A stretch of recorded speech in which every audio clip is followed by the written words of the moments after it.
Voilà, comment dire, je suis un petit peu, je sais pas, tremblant. Dire oui, ça m'arrive d'être tremblant. Et quelquefois, je suis, je veux dire, je me sens désemparé. Un petit peu comme ce matin, mais bon. Et puis, j'ai donc un sujet de méditation de ce matin qui est particulièrement banal. Enfin, je pense que pour vous, il sera banal, mais il m'a semblé, j'avais à cœur d'en parler. Le titre de ce message, c'est la foi. C'est banal, hein. Enfin non, je ne sais pas si c'est banal pour vous, mais on en parle tout le temps, on l'a dans sa tête. Et le Seigneur, il me manque de la foi. Je devrais avoir plus de foi. Quelquefois, j'ai la foi. Quelquefois, je me sens plein de foi. Et puis, il peut vous arriver des situations où vous êtes complètement, mais comme une feuille morte, désemparé. Vous dites, qu'est-ce qui se passe? Je sais pas, les problèmes hormonaux, ou la vieillesse, n'importe quoi. Et vous dites, mais comment ça se fait que je puisse être comme ça, quoi? Puis il y a une petite voix qui me dit à l'intérieur, mais Étienne, tu manques de foi. Il n'y a pas longtemps, je sais pas, il y a une structure d'État, là, ou plus ou moins, qui nous sollicite à la maison, et ça m'a rendu tremblant comme une feuille morte. Je dis, mais ça a mis un certain temps pour que je reprenne sur moi. Et puis je me dis, mais enfin Étienne, tu as confiance en Dieu? Oui, mais d'accord, mais j'ai confiance en Dieu, mais il faudrait quand même que je fasse quelque chose. Il faut quand même que j'agisse, là. Il faudrait que je fasse une lettre à un huissier, ou je sais pas, il faudrait faire quelque chose, quoi. Puis, bon, je me suis dit, après, avec mon épouse, est-ce qu'il faut se calmer ou pas? Oui, je pense qu'il fallait se calmer. Et petit à petit, le calme est revenu. Pourquoi? Parce que je me suis dit, il faut que je fasse et que je place ma confiance dans le Seigneur. Certains s'appuient sur leurs chars et leurs chevaux, on a entendu ça dans une prière, et nous confions dans le Seigneur des armées, de celui qui est le plus solide. Alors, on peut parfois dire, oui, tu sais, mon frère, ma sœur, il faut que tu aies la foi. Et puis nous, quand ça nous arrive, et puis qu'on est en tremblant, on se dit, oui, j'aurais peut-être quand même pas dû dire à un tel qu'il devrait avoir la foi, il faudrait d'abord que moi je l'ai, cette foi. Et donc, on est toujours dans une situation de solidité. Quelquefois, on se sent bien, on dit, j'ai la foi, et on le sent, on a la foi. J'aime bien rappeler ce terme que l'on utilise dans Timothée et aussi dans Jacques, qu'on est en train d'étudier, hypomoné, qui veut dire je suis sous le repos. Je suis sous le repos, qui se traduit en français. Le grec a dû être traduit en français d'une certaine manière. Le terme hypomoné a du mal à être traduit en un seul mot. Être sous le repos de Dieu, dans le principe du repos de Dieu, dans le principe du repos de sabbat, qui est le véritable repos de sabbat, et dont l'Épître aux Hébreux nous parle. Certains pensaient être dans le repos, ils n'étaient pas dans le repos, et Dieu amène le repos. Qu'est-ce que c'est que ça? C'est de la patience ou c'est de la foi? Et donc, hypomoné, on pourrait presque dire aussi qu'on peut le traduire par la foi, c'est-à-dire le fait d'être campé sur un roc, sur le rocher des siècles, sur le roc séculaire.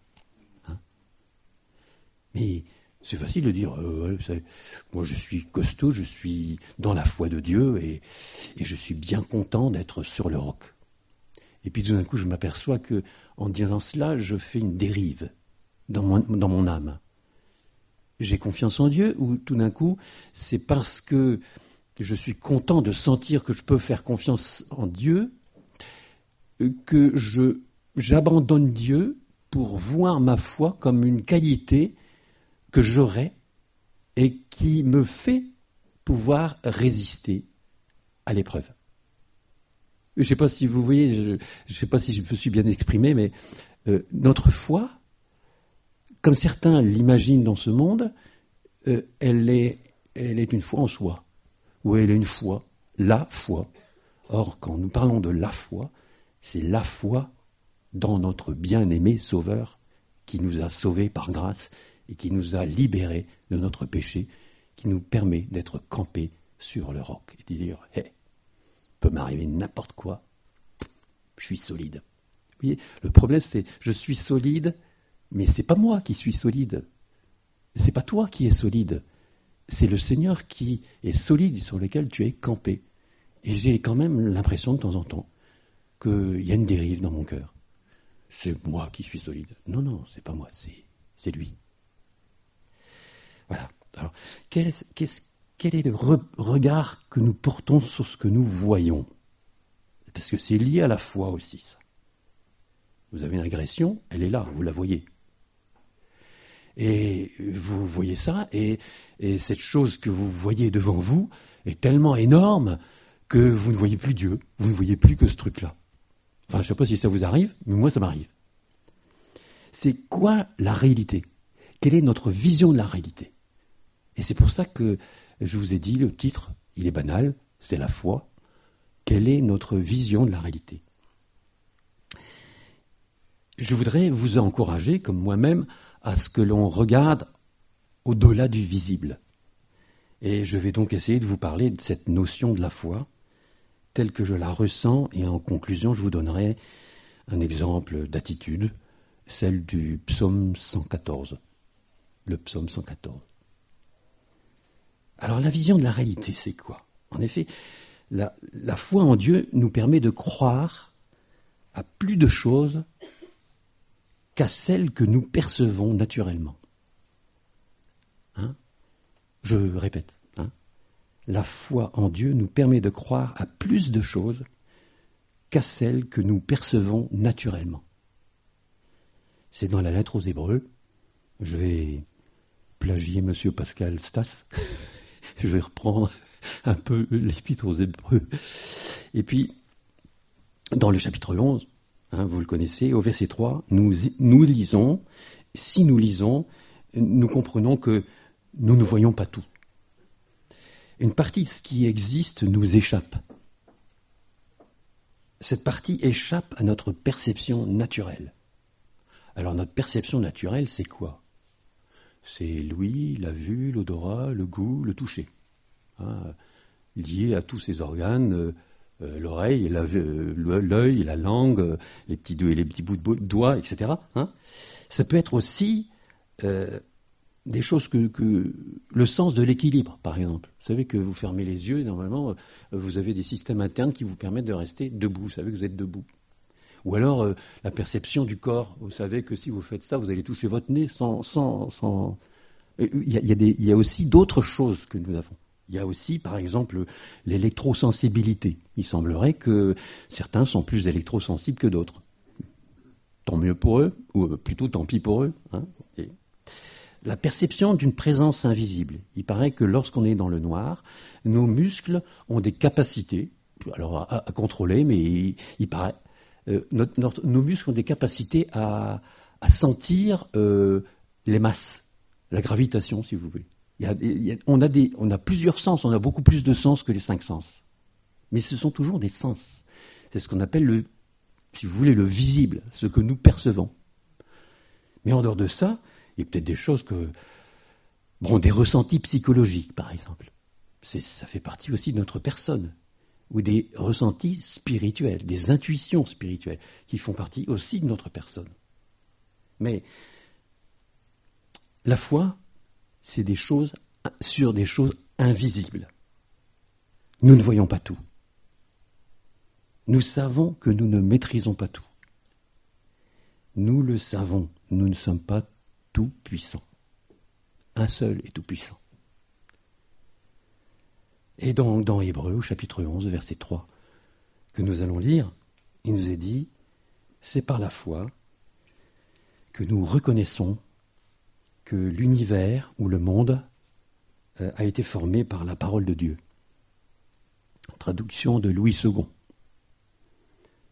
Traduction en français courant, c'est par la foi que nous comprenons que l'univers a été formé par la parole de Dieu, de sorte que ce qui est visible a été fait à partir de ce qui est invisible. Ça, nous savons. Nous savons.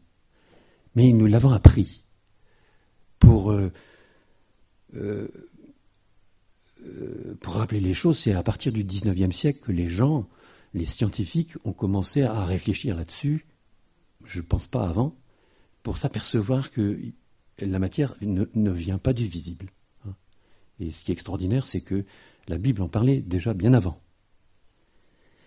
Le terme utilisé pour univers, c'est un terme qui parle également de temps, qui parle d'espace, qui parle de période, de période géologique, par exemple, ce genre de choses. Je ne suis pas pour commencer à calculer les âges en fonction de ce que nous disent les géologues, mais ce terme est assez, encore comme par exemple la patience et puis la foi, hypomonée en grec, ils ont quelques exceptions qui ne sont pas, où le traducteur a dû choisir, quoi.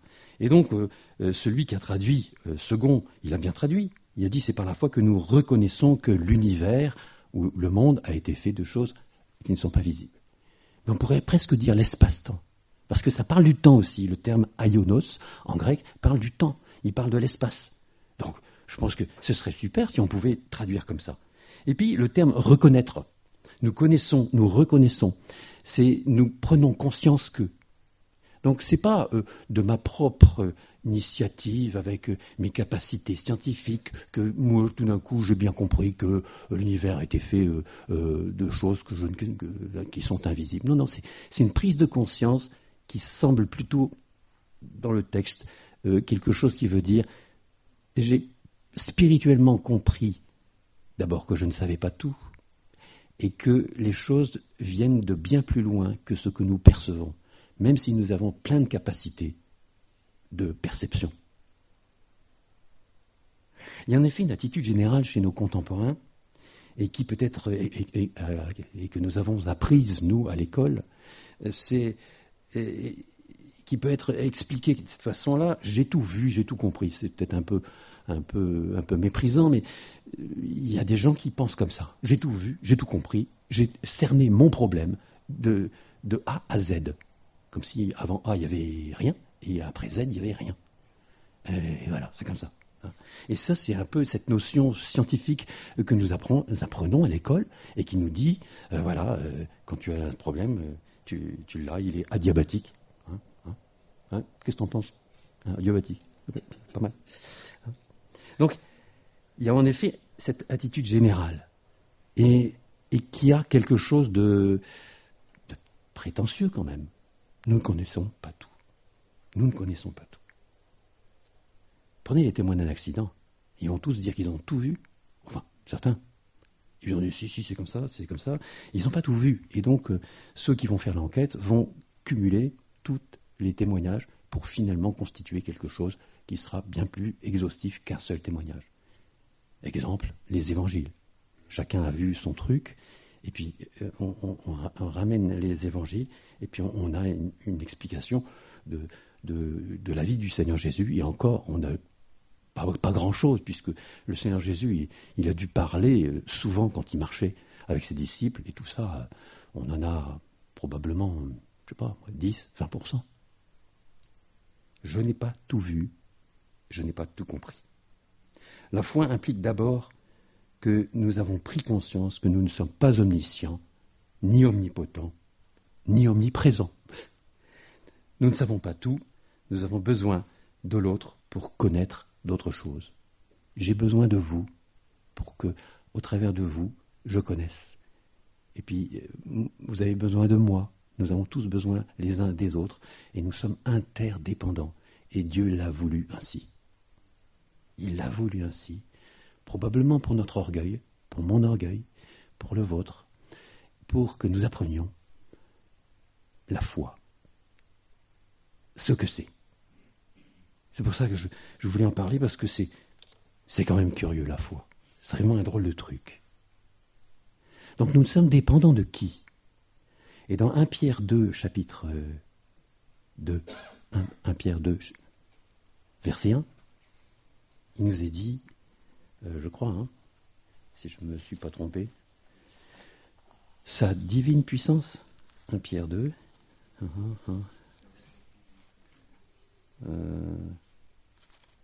Je crois que j'ai dû me tromper.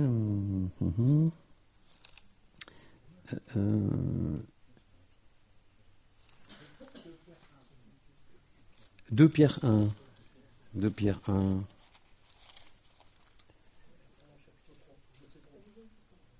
Oui, c'est ça, sa divine puissance. Mais, en fait, excusez-moi, je crois que j'ai dû me tromper.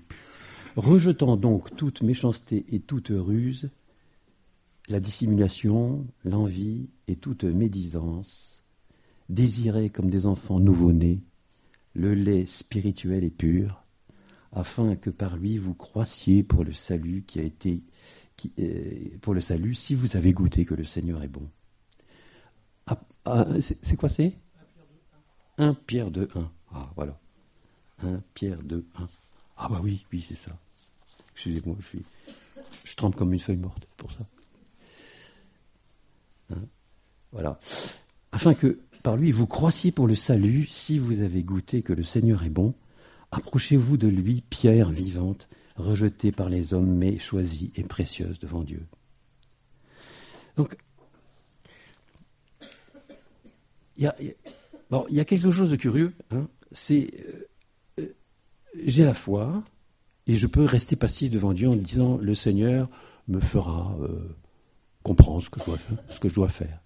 Et nous avons ici l'apôtre Pierre qui nous dit bon, tu te prends en charge maintenant, d'accord, tu as la foi. Alors si tu as la foi, vas-y, relève tes manches et dis pas j'ai la foi, et puis tu attends que Dieu te dise quoi quelque chose. Ben non, ici il nous est dit, allez, vas-y, tu rejettes toute méchanceté, toute ruse, toute dissimulation, l'envie, etc. Et tu désireras, comme des enfants nouveau-nés, le lait spirituel et pur, afin que par ça, tu puisses grandir dans la foi. Voilà. Tu puisses grandir pour le salut, oui, bien sûr, mais pour la foi. Si tu as goûté que le Seigneur est bon, c'est-à-dire que ça ne s'adresse pas à ceux qui n'ont pas goûté que le Seigneur est bon. Ça s'adresse à ceux qui ont vraiment compris qu'il était vraiment bon. Et à ce moment-là, il se met à dire, mais bon, j'ai arrêté d'être méchant, je vais arrêter de ruser, je vais essayer d'être authentique. Et alors, c'est un grand boulot, quoi. Enfin, pour moi, c'est un très grand travail, tout ça. Parce que, est-ce que je suis entièrement pur et entièrement dans la vérité quand je te parle, mon frère, quand je te parle, ma sœur? Voilà, c'est ça. Alors, je désire le lait spirituel et pur, c'est-à-dire la parole de Dieu. Le petit enfant, si vous voulez, je paraphrase d'une autre façon, le petit enfant, il est dépendant de son père et sa mère. S'il a la chance de trouver un endroit où il y a de l'amour, ce qui est normal, disons, dans une famille, il va apprendre naturellement à être dépendant de papa et de maman. Parce que papa et maman, il a remarqué que papa et maman, ils l'aiment. Ils désirent son bonheur. Quelquefois, l'enfant peut même comprendre que papa et maman désirent le rendre indépendant d'eux-mêmes. Indépendant de papa et maman. Mature. Capable de se débrouiller tout seul dans la vie. Enfin, en tout cas, c'est ce que les parents veulent pour leurs enfants. Papa et maman ne sont pas possessifs. Ils cherchent à faire de leur enfant un homme ou une femme parfaite. Complètement accompli. Mais ça se fait pas tout d'un coup. Vous avez remarqué, quoi. Ça ne se fait pas tout d'un coup. Il y a un processus. Et ça ne se fait pas par un coup de baguette magique. Le petit va devenir un homme ou une femme mature après avoir placé sa confiance intelligemment en un tel et un tel. Dans la vie, un tel et un tel. Il va juger de ces choses. Il va placer sa confiance là, plutôt que là, et il va refuser certaines confiances à certaines personnes. Et en particulier, il va grandir comme ça. Bon, ça a l'air d'être laïque comme enseignement, mais on sait que la personne à laquelle on doit avoir le plus confiance, qui est digne de confiance, c'est non seulement notre papa et notre maman, mais aussi le Père Céleste, qui est en même temps un papa et une maman. El Shaddai, c'est celui qui a des mamelles pour nourrir. El Shaddai. Elion, c'est le Dieu qui est au-dessus de tout. Donc il est papa et maman en même temps, quoi. C'est un peu curieux, mais c'est comme ça. Enfin, Dieu, il a créé l'homme à son image, donc on peut s'imaginer qu'il y a forcément des similitudes. Donc dépendant de qui? Dépendant de Dieu. Dans Galates, chapitre 4, verset 19, il dit « Mes enfants, pour qui j'éprouve de nouveau les douleurs de l'enfantement, jusqu'à ce que Christ soit formé en vous. » Ils sont retournés à la loi, vous savez. Bon, voilà.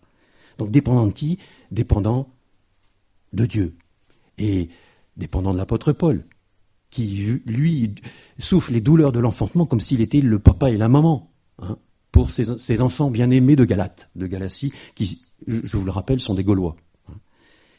Alors, en résumé, la foi, ça peut être, pour certains, et à vous de choisir, j'ai tout vu, j'ai tout compris, je connais tout, je n'ai besoin de personne, parce que je place ma foi en moi.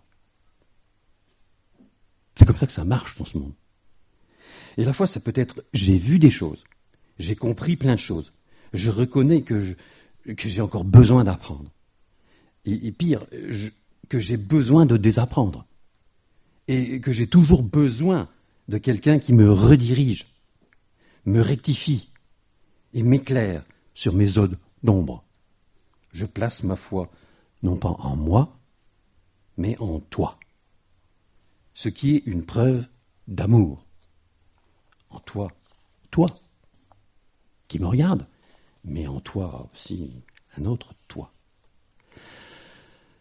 Le toi, ça peut être donc le toi qui m'écoute, mais c'est principalement le grand toi. Et quand on dit le grand toi, théoi, c'est bien, on sait de qui on parle. Mais ce grand toi, théoi, il est aussi un grand toi avec un T au bout. En français, c'est bien, le grand toi avec un T au bout, c'est-à-dire le toi. Quelque chose qui nous protège, pour te protéger véritablement de l'adversité. C'est le refuge. Vous prenez le psaume 46, Dieu est pour nous un refuge, un appui, qui ne manque jamais dans la détresse. C'est pourquoi nous ne craignons pas la terre quand elle est toute chamboulée, toute bouleversée. Quand les montagnes chancellent au cœur des mers, et quand les flots mugissent en écume, qui se soulèvent jusqu'à faire trembler des montagnes, vraiment faire trembler les montagnes. Donc on sent dans ce psaume 46 que c'est quelqu'un qui a dû trembloter légèrement et qui a même vu les montagnes trembler. N'est-ce pas ? Et on sent qu'il a compris que le refuge c'était en Dieu. Alors notre foi c'est ça. Christophe nous a lu le psaume 46 dimanche passé. Donc la foi c'est cette capacité à rester maître de soi, impassible, solide, face à l'adversité. Alors pourquoi, à votre avis, Dieu nous envoie l'adversité ? On pourrait éviter d'avoir à parler de ça, mais bon. Est-ce que parce qu'il veut nous faire souffrir ? Et on le sait, c'est non. Et la réponse se trouve un peu partout dans la Bible. Et le passage de la mer Rouge, par exemple. C'est facile pour nous de dire, bon, ils n'avaient pas la foi. Mais on essaye de se remettre dans le contexte. Si vous êtes rationnel et que vous êtes sur une plage face à la mer et avec dans la vallée entre les montagnes toute l'armée de l'Égypte qui arrive sur vous, vous ne pouvez pas dire « Oui, moi j'ai la foi, ça marche, allons-y ». Il n'y a plus rien à faire. Logiquement, intelligemment, il n'y a plus rien à faire. Ils vont être noyés, soit ils vont être tués ou repris en esclavage. Et les chefs vont être certainement exécutés. Voilà. Il n'y aura plus personne. C'est fini. C'est fini. C'est fini. Et ça, c'est la situation dans laquelle je me trouve parfois. Et dis, ça y est, voilà. J'en suis là. Oh, Étienne, t'as pas la foi, hein ? Ben oui. Mais est-ce que je vois ce qu'il y a derrière l'invisible ? Ben, à ce moment-là, je peux avouer que je ne l'ai pas. Cette vision de l'invisible. Voilà. Dans 1 Pierre 1, alors là, j'espère que je ne me suis pas trompé, 1 Pierre 1, dans 1 Pierre 1, chapitre 1, versets 4 et 5, il nous est dit, un héritage, il ne peut pas se corrompre. On a un héritage, il ne peut pas se corrompre, il ne peut pas se souiller, il ne peut pas se flétrir, il nous est réservé dans les cieux. À nous qui, par la puissance de Dieu, sommes gardés, par la foi, pour le salut prêt à être révélé à la fin des temps, à être révélé dans les derniers temps. Nous avons un grand trésor, nous avons un héritage, une espérance extraordinaire, bien vivante, verset 3 nous est dit, pour une espérance vivante, bien vivante. Et au verset 6, il nous est dit, c'est à cause de tout ça, que nous sommes dans la joie. Ouais, bon, oui, je ne suis pas toujours dans la joie, mais nous sommes toujours dans la joie. Quoique maintenant, puisqu'il le faut, vous soyez attristés par plusieurs épreuves. Alors, on a la réponse à la question que je vous posais, mais pourquoi Dieu il a envie, je ne sais pas s'il a envie, mais disons, Dieu nous envoie de l'adversité. Il nous est dit ici pour ça. C'est là ce qui fait votre joie, toute cette vision que nous avons qui est en dehors du visible. C'est totalement invisible ce que nous avons comme vision là. Et nous avons la foi là, oui.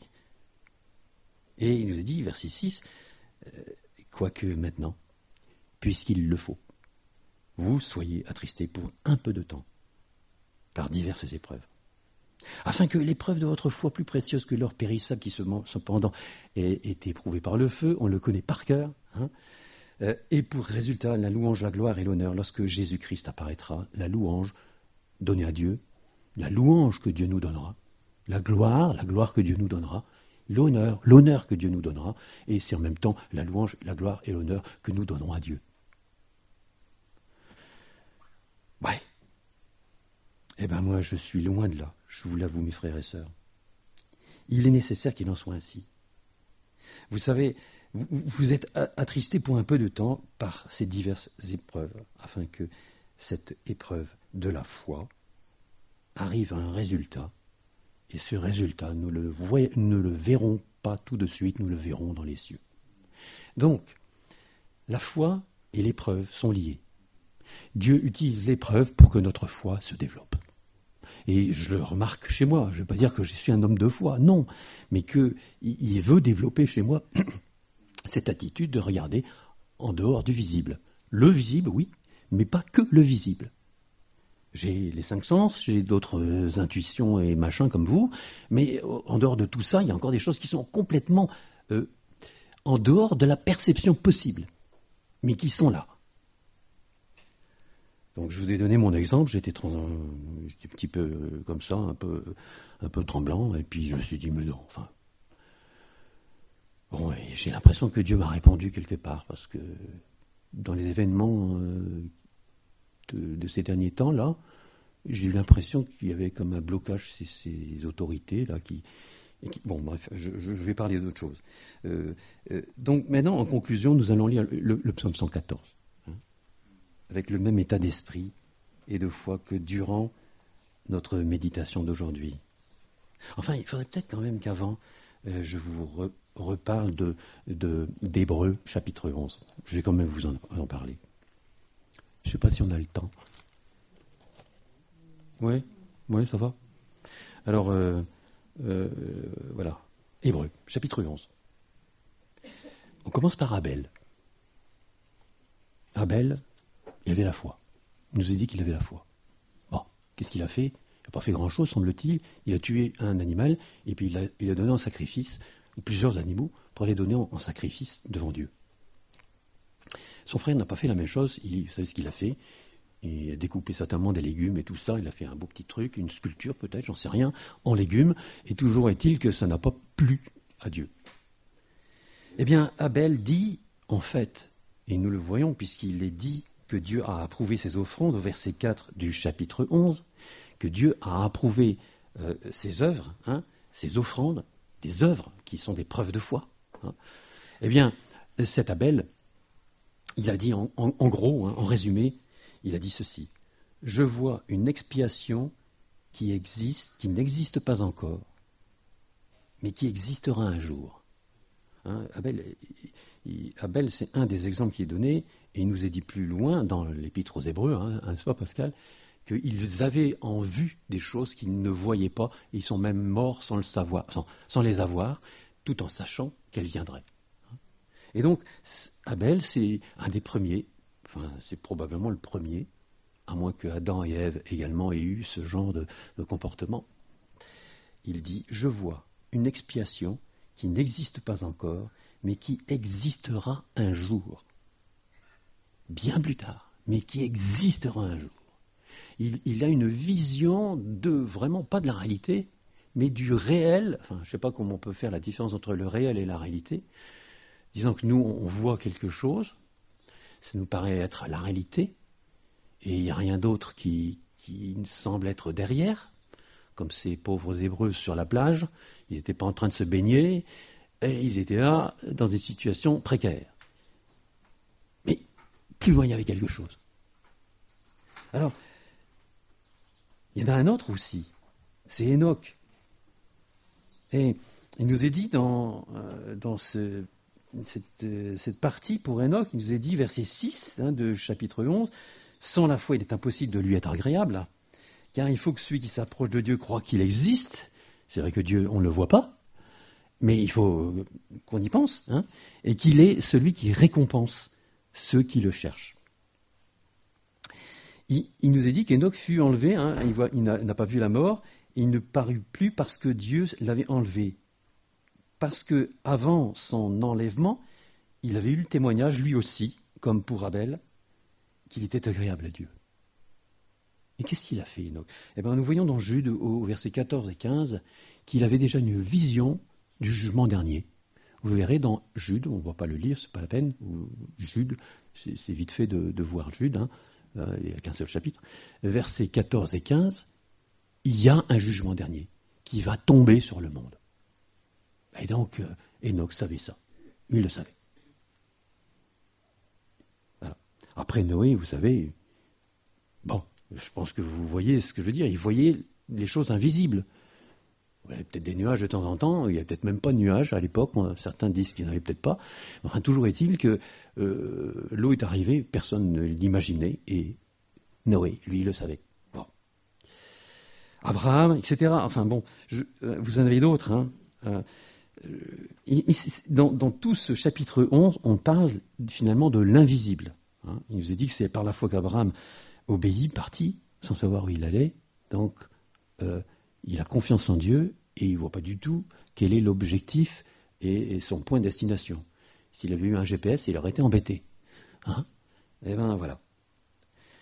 Ils sont tous morts, verset 13, sans avoir obtenu les choses promises, mais sachant qu'elles sont réelles. Voilà. Lorsqu'il lui a offert son fils, il a même imaginé que Dieu pouvait le ressusciter. On en a déjà parlé. Et Isaac et Jacob ont fait la même chose. Ils n'ont pas fait grand-chose d'autre que simplement croire en la promesse de Dieu. Voilà. Moïse, de même, il nous est dit qu'il a tenu ferme parce qu'il voyait, verset 27, celui qui est invisible.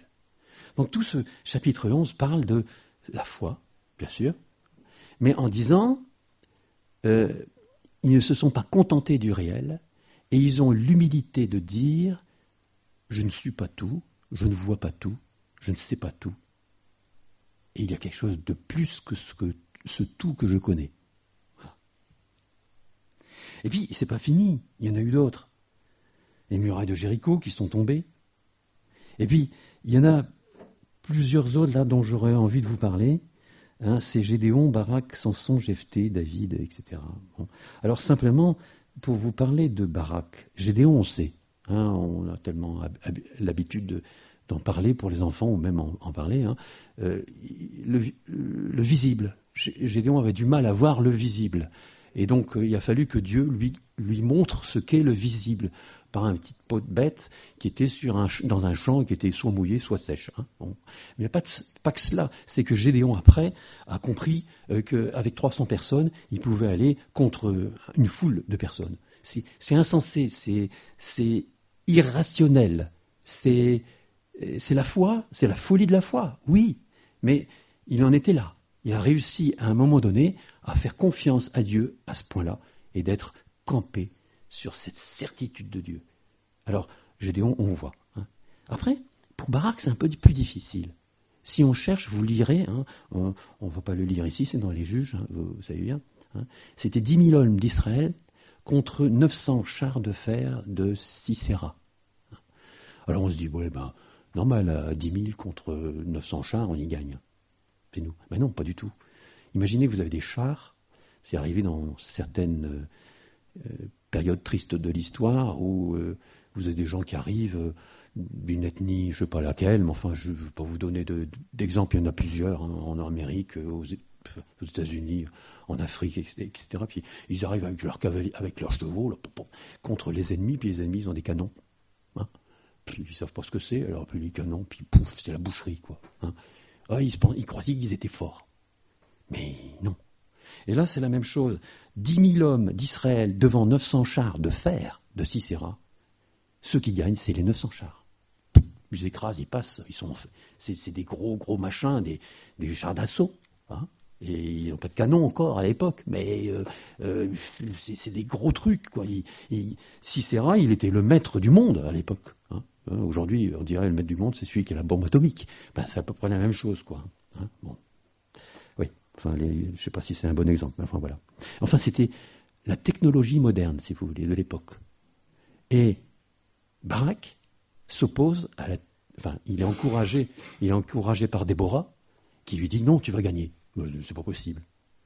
La technologie moderne ne me permet pas de dire que je gagnerai. Mais si. Déborah lui dit si, tu vas gagner. Voilà. Et Barak arrive à gagner parce qu'il a la foi dans l'invisible. Il ne regarde pas simplement les chars de fer et il comprend que Dieu va le faire gagner. Samson, bon, vous connaissez aussi, lui, il avait peur de rien. Hein. Il avait peur de rien, il faisait même des bêtises aussi, mais il avait peur de rien. Pourquoi ? Parce qu'il avait Dieu avec lui, il le savait. Et puis un dernier, Jephthé. Jephthé, lui, il s'oppose au roi des Ammonites. Et les Ammonites lui disent tu me rends ce pays parce qu'il m'appartient. Et Jephthé, qui est très mal vu par les Israélites, il est israélite, mais c'est un petit rien. Jephthé, c'est vraiment quelqu'un de méprisé par les Israélites. Et puis Jephthé, après, on l'appelle parce que il est quand même compétent en guerre, quoi. Il sait se bagarrer, quoi. Hein, voilà. Donc il l'appelle. Et puis le roi des Ammonites dit vous me rendez ce pays. Et Jephthé répond, et c'est ça qui montre qu'il a la foi, et c'est pour ça qu'il est ici. Il répond, il dénonce l'hypocrisie des Ammonites. Et il dit, toi, le roi des fils d'Ammon, tu dis que tu as droit à ce pays, et c'est pas vrai, ce sont les Hébreux qui l'ont conquis. Vous n'avez pas voulu qu'on passe chez vous quand nous sommes revenus du désert et qu'on a fait la conquête du pays de Canaan. Vous n'avez pas voulu, et vous n'avez aucun droit sur ce pays, c'est nous qui l'avons conquis. Voilà. Il fait de la politique, et il dit, voilà, c'est comme ça que ça s'est passé, ce que tu dis est un mensonge. Hein, et donc il dit, on voit dans Juge, chapitre 11, verset 27, que l'Éternel, le juge, soit aujourd'hui le juge entre Israël et les fils d'Ammon. Il dit quelque chose, d'ailleurs dans une prière j'ai entendu aussi, il est le juge. Et Jephthé proclame que c'est Dieu qui est juge. Et c'est pas parce que tu donnes des arguments comme quoi ce pays t'appartient qu'il t'appartient. C'est pas vrai, il ne t'a jamais appartenu, c'est le pays d'Israël. Et moi, je vais le défendre. Et puis donc les fils d'Ammon attaquent et Jephthé gagne, bien sûr, parce qu'il est avec Dieu. Donc Jephthé a montré sa foi comme cela. Vous voyez ? Bon, j'arrête là pour les exemples. Et ils sont là dans l'Épître aux Hébreux pour cette raison probablement. Hein. Donc voilà, on arrive au psaume 114 et ce sera ma conclusion. Psaume 114. Psaume 114, je l'ai lu il n'y a pas longtemps, et puis je l'ai trouvé intéressant parce qu'il est jubilatoire. C'est un psaume qui est jubilatoire et qui parle de la foi et de cette façon de voir le visible, de voir l'invisible, de voir les choses qui apparemment sont absurdes et impossibles et qui se font quand même. Et c'est ce que nous voyons là, dans le psaume 114. C'est comme si celui qui chantait ce psaume se moquait des apparences, si vous voulez. On a l'impression qu'il se moque des apparences pour regarder l'invisible. Comme s'il se moquait de l'impossible pour regarder cet impossible devenir possible et complètement réel. À la fin du psaume 113, au psaume 113 aussi, au psaume 113, la fin du psaume 113, il nous est dit qui est semblable à l'Éternel, notre Dieu. Il a sa demeure en haut, il abaisse les regards sur les cieux et sur la terre. De la poussière, il retire le pauvre. Du fumier, il relève l'indigent pour le faire asseoir avec les grands de son peuple. Genre Jephthé, par exemple. Il donne une maison à celle qui était stérile. Il en fait une mère joyeuse au milieu de ses enfants. Louez l'Éternel. Donc, il veut rétablir ce psalmiste 113 des choses qui sont invisibles. Il y a des choses qui paraissent absurdes et impossibles, et finalement, elles arrivent. Et alors, dans ce contexte, on lit le psaume 114. On va voir aussi le psaume 115. On ne va pas tout lire du psaume 115, on va lire juste un verset du psaume 115, parce qu'il est important aussi, ce verset du psaume 115. Mais on lit le psaume 114. Il nous est dit, quand l'Éternel sortit d'Égypte, quand la maison de Jacob s'éloigna d'un peuple qui parle une langue barbare, Juda devint le sanctuaire de Dieu, et Israël fut son domaine. C'est extraordinaire. C'était pas possible qu'un peuple d'esclaves puisse devenir un peuple prestigieux. C'est pas possible que moi, esclave de mon péché, je puisse devenir quelqu'un de prestigieux. Ouais, ça y est, on se sent tout de suite bien mieux. Mais non. Juda devint son sanctuaire, Israël fut son domaine. Et la mer le vit et s'enfuit. Le Jourdain retourna en arrière. Les montagnes sautèrent comme des béliers et les collines comme des agneaux. C'est jubilatoire, vous voyez. C'est pas possible. Bon, les montagnes, c'est là, et c'est là depuis des siècles, ça va pas bouger. Et puis le Jourdain, il va pas retourner en arrière. C'est pas possible pour un fleuve de retourner en arrière. Et puis une mer, c'est pas possible qu'elle se tranche et puis qu'on voit le fond. C'est pas possible. Voilà. Psaume 114. Il dit voilà, c'est pas possible. Ici, ça s'est passé. Ça s'est réellement passé. Qu'as-tu, mer, pour t'enfuir? Jourdain pour retourner en arrière? Mais enfin, c'est stupide. C'est pas possible. Mais si, ça a été possible. Qu'avez-vous, montagne, pour sauter comme des béliers et vous, collines, comme des agneaux? Mais c'est pas possible. Eh bien si, c'est possible. Voilà. Et après, il nous est dit, tremble devant le Seigneur, ô terre, devant le Dieu de Jacob. Et nous sommes, nous, sollicités. Et parfois, on se sent menacé par l'ambiance délétère de notre 21e siècle. Et puis, on se laisse prendre à ça. Moi, je dis on, c'est peut-être malhonnête, c'est peut-être moi qui me laisse prendre. Et voilà. Il dit, tremble le Seigneur, devant le Seigneur, ô terre, cette petite boule-là, devant Dieu, devant le Dieu de Jacob, qui change le rocher en étang et le roc en source d'eau. Alors, je vais vous dire, moi, dans ma vie chrétienne, ça m'est arrivé de dire, les oignons et les poireaux d'Égypte étaient meilleurs. Quand j'avais soif dans le désert, je disais, mais comment ça se fait que Dieu ne donne pas de l'eau à boire? J'en ai marre.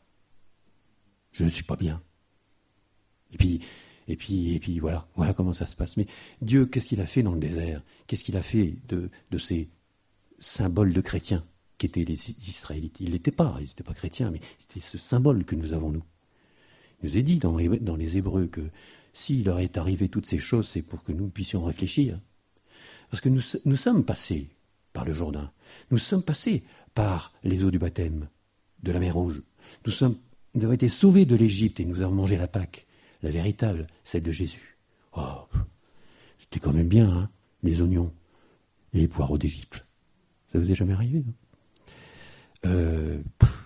c'est fatigant d'être chrétien quand même, parce que quelquefois on a soif. On a envie de se prendre du bon temps. Et vous voyez, notre vie chrétienne est oscillatoire. Elle devrait être la pente toujours bien pentue et bien continue qui va vers la cité céleste. Et ben ça fait plutôt ça, quoi. Mais on peut dire que c'est oscillatoire, mais en montant quand même. Ça nous rassure, quoi. Mais quelquefois, on peut faire des grands trous, et puis des grandes bosses. Mais voilà, et tout. Voilà. Le Seigneur, je crois qu'il préfère avoir des amortisseurs. Vous savez, les amortisseurs sont faits pour éviter les oscillations, et il voudrait être un amortisseur, mais là-dedans, il y a des problèmes avec moi. Et donc voilà. Donc c'est un psaume jubilatoire. Dieu est au-dessus de toutes les nations. Alors, au début du psaume 115, conclusion, c'est « Oh là là, qu'est-ce que j'avais la foi. J'ai gagné. J'avais la foi dans telle circonstance. Qu'est-ce que je suis costaud quand même. » Eh bien, nous avons Dieu qui nous dit au psaume 115, pas à nous, Seigneur. C'est pas à nous tout ça. Éternel, non pas à nous, mais à ton nom donne gloire. Pourquoi ? À cause de ta puissance ? À cause que toi, tu as des chars qui sont de fer, plus de fer que d'autres ? Non, non, non, non. À cause de ta bonté, à cause de ta fidélité. Pourquoi les nations diraient-elles où donc est leur Dieu ? Notre Dieu est au ciel. Il fait tout ce qu'il veut. Voilà. Il fait tout ce qu'il veut. Pour quelle raison ? Parce que ce psaume 115 nous rappelle une chose, ce n'est pas à nous d'être fiers de notre foi, ce n'est pas à nous, mais à Dieu, le grand toi, théoïté. C'est lui qui doit recevoir la gloire. Pour quelle raison ? Parce que papa et maman t'aiment, et ils sont bons avec toi et ils sont fidèles. Pour quelle raison ? Parce que le Père Céleste t'aime, et qu'il est bon et il est fidèle. Place donc ta foi en lui, plutôt que d'être bouleversé par toutes les apparences, qui ne sont là que pour solidifier ta foi. Amen. Nous prions. Seigneur notre Père, notre Dieu, combien ma foi est si petite, combien je confesse qu'elle est tellement petite par rapport aux événements qui arrivent, et je te remercie pour les événements que tu donnes, parce qu'ils sont là justement pour augmenter ma foi. Je te remets tous mes bien-aimés, Seigneur, tout cet amour que nous avons les uns avec les autres, toute cette dépendance que nous avons les uns envers les autres, ne peuvent fonctionner que si toi, tu es au centre. Au nom de ton Fils bien-aimé. Amen.